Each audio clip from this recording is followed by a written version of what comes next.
Today we are doing room review. Let's go. So first of all, this is my bed. And there is a table because we don't know where to put it. This is computer and all the set. The cable, the mess, I agree, disgusting. This table, Jesus, will not help. And there are so many embarrassing parts where I don't even want to show. By the way, look at this chair. Look at this chair. Boom, boom, boom, boom, boom, boom. It doesn't even have a wheel. And even the plastic.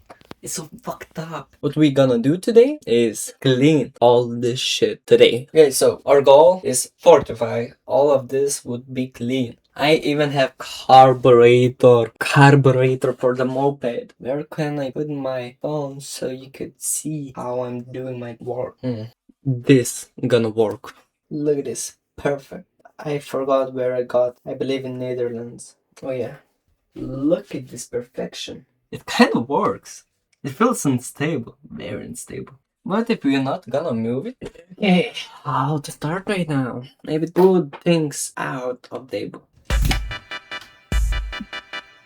More holders.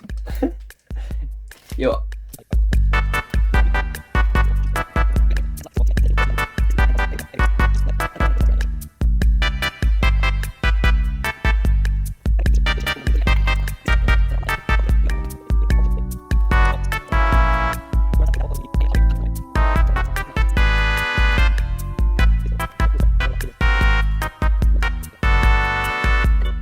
Now all is left is clean this side and put computer right over there.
And this, the final. It's even the night now. I don't know what to do with the wheel, but we will find out.